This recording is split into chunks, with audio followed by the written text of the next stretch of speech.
Hey guys, number one Marmaduke fan here.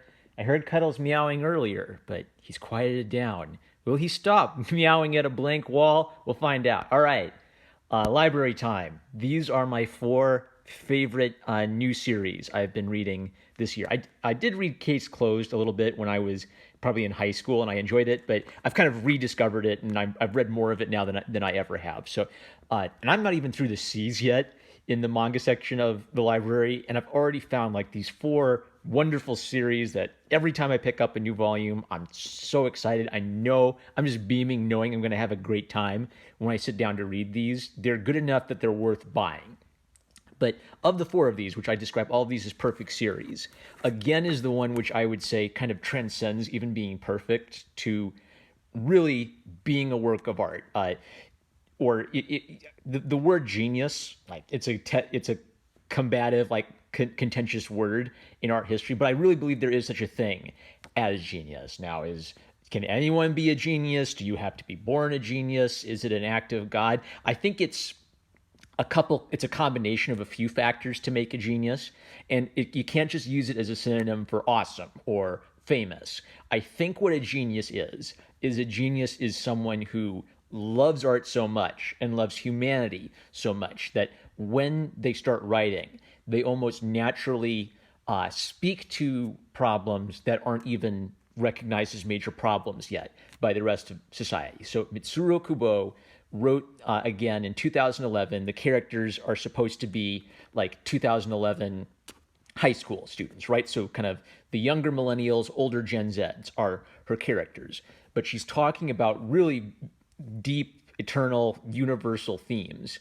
And one of the questions she kind of brings up is, why make art today? Like, there's already been a Shakespeare, there's already been a Jane Austen. Why should you make art? What story are you going to write? Haven't all the great stories been written? And what a great artist does in their time period, I think, is because they love the arts, because they love the past, they bring what works about the past and make it work in the present. So to me, Shakespeare speaks to every great theme of life, every big question of life, Shakespeare had his characters wrestle with. But maybe the language is a little rough for you. So what kind of a contemporary artist does is they are filled with this love of literature. They go back, they find all the great old-fashioned themes of literature. They grab onto those themes and they figure out, what does this have to do for like a kid in high school on Twitter these days? And the difference between a genius and just like a boomer is, a boomer will lecture you and say kids these days in their Twitter. And a genius like Kubo understands people so well that she's truly ahead of her time. It's not even like that fake kind of like avant-garde. Oh wow, I'm so edgy. I use memes in my art. That's so progressive. No, she's like literally a few years ahead of the curveball on everyone else. Which is one of the things I love, is when a great artist understands something so deeply that it basically takes everyone else a generation to catch up with them. Like Michelangelo is an example of this. I think Jane Austen is an example of this. Andrew Clavin describes it as great artists find out what the people like and they raise it up to art. Mitsuru Kubo knows that young Japanese readers, they love romance, they love hectic comedy, they love over-the-top art. So she takes all of that kind of hectic, fun, romantic high school energy, and she's raising it up to this universal art form. So, four perfect series, but I'm going to dive into one of the amazing things about it is every volume, I think, I can't possibly have anything new to say, right? And then every page, I'm just laughing my head off, and I'm thinking.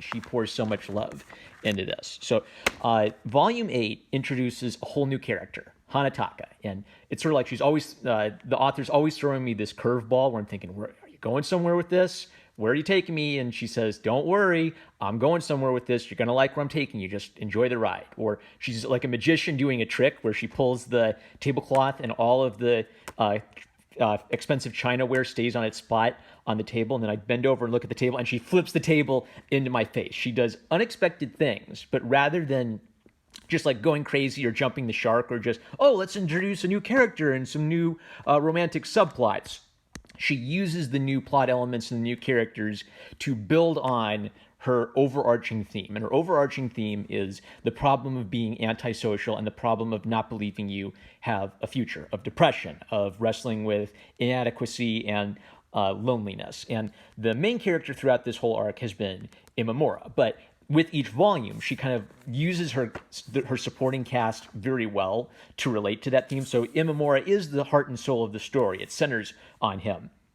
But all of the other characters add kind of like a aspect or a flavor to that, where they're all kind of dealing with that problem in their own way. So Imamura is just to sum up the first 7 volumes, Imamura is basically a loner kind of psycho future serial killer kind of guy, where he has no friends, no one talks to him. He's kind of a gangster with no potential girlfriend, no real friends, no hope of a future. And he's teleported back in time, and he gets to relive his high school experiences. And he's terrified of being lonely again. So it kind of like forces him to rethink, how am I going to live my life, and how am I going to, just out of sheer boredom, Imamura starts to become a social and really a fine young man. And incels, like, to me, incels are like, it's the big question of our generation, is what are we going to do with all of these lonely young men who are bitter and angry at the world? And my answer to that would be, there are all these bitter, angry young men. We need to help them. And yet there's this sort of cultural attitude that, oh, look, there are all these bitter young men. We need to destroy them. And boy, so several years, like about 5 years before incels became a meme that we were all talking about, Mitsurou Kubo, a female writer, is writing about a young incel man with so much passion and love and compassion. And she's basically making the argument that young men like Imamura can contribute so much to society. They can have these incredibly decent qualities, but you have to listen and care about them enough to give them an opportunity to show those qualities. So in the first 7 volumes, Imamura has grown significantly as a character. He now kind of like understands how to navigate his social problems. He's trying to control his anger. And there are now situations where he can actually really help other people with their social problems, but he's still that same guy. He still has kind of like his bitter moments. There's literally a point where he gets angry at all women because he's mad about his crush, and he blames all women for that. So he's still an incel, but he's an incel who's kind of on the path to becoming a really fine, masculine young man. Now, the new character is Hanataka, and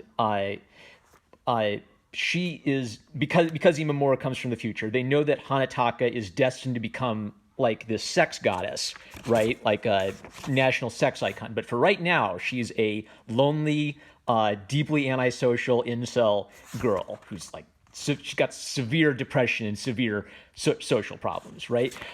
So in addition to Imamura, Hiro here, he also knows about, he also is aware that he's come from the future. So Hiro is the despicable villain who's trying to use the opportunity to get rich. He tries to like memorize stock prices in the future so he can come back in time and invest in stocks. But then, they're high school kids. They don't have any money to invest. So Hiro looks at this as his big opportunity. He knows she's going to become a major star. He figures if he can score with her now, this will be an opportunity for him to either make some money or at least be able to say that he took the virginity of like a top sexy lady of all time. Imamura, who actually kind of hates the starlet because he just sees her as sort of a shallow, sex toy, falls in love with the ugly Hanataka because something about her strikes him deeply like no other woman has, right? Now, this entire time, I have been shipping Imamura and Ryo, another character, right? So this is kind of where Mitsurou Kubo says, okay, you kind of know what to expect from the story, right? Okay, he goes back in time, he joins the Oendan. I'm kind of expecting, oh, it's going to build his romance with Ryo, or it's going to build his romance with Captain Usami. And this is where she comes in and says, nope, shifts the entire direction and everything. But rather than just kind of like going in a crazy direction, by having Hanataka's story relate to Imamura's story, she keeps building the theme by adding these additional characters. So jumping ahead a bit, this is kind of where he sees that she's actually a really beautiful girl underneath like all the the whiskers and the freckles and the awful messy hair and she's got to clean her room, like there's mess everywhere. She's just in a really bad spot. What Imamura learns is he has to be extremely direct and extremely honest with a girl like Hanataka because she's so antisocial, she has a hard time communicating with people. Basically, she'll just be a people pleaser and say whatever she thinks you want her to say to get out of awkwardly having to talk to someone. So while other people don't get that about her. They don't get that they can just walk all over her. Imamura figures out that you have to like ask her in like really stupid, simple terms, what do you want to do? And I don't want you to pay attention to anybody else. I want you to explain to me what it is you want to do. So the tragedy is that he really gets her more than any other person, but she doesn't love him back yet. So cool thing number 2 is that Imamura thinks through his problems. He realizes that they could be screwing up the timeline. She kind of rebuffs him and says, hey, I don't want any of you guys involving yourself in my life. So he has to really kind of sit down and think, how do I help this person if she doesn't want to be helped? And he kind of figures out, well, I can't condescend to her. I can't just boss her around or insert myself randomly into her life. The best I can do is kind of like actually listen to her, actually pay attention to her so that she can kind of have a chance to articulate her problem or work through her own problem. Now, this I mark because it's just a great sight gag. So Captain Usami is a character who's defined by her really masculine determination, her over-the-top drill sergeant personality. And she has a hard time relating to people, too, because she never stops being a drill sergeant. She never stops barking orders at people, and she kind of her lens through which she views the world is determination is everything. So Usami has kind of like, she just doesn't understand a depressed, cynical person like Hanataka. Now, this is the setup where it looks like she's lifting her up. Punchline is Usami's like sliding down to create an optical illusion. That's great. That's visual humor in a visual medium. So as they're all kind of like barking her around, Imamura shows us how much he's grown. Imamura says, negative people aren't like you. The encouragement of a positive person is nothing but an energy sink to us. It's not like with those meathead jocks. Telling us to do our best just makes us beat ourselves up over our own inadequacy. And somebody just doesn't get that. It's too different a personality type for her. But Imamura, of course, sees a lot of himself in Hanataka. You can't force your optimism on a pessimist. And when you hear a pessimist say, I want to die, it means they're facing their problems in their own pessimistic way. So Hanataka is always saying, I want to die, I want to die, I want to die on her Twitter. And she has severe, like, she's kind of making her own problems because she's hypersensitive and lazy. But her saying, I want to die, I want to die, I want to die, it's just kind of her being melodramatic. She's not seriously thinking about it yet.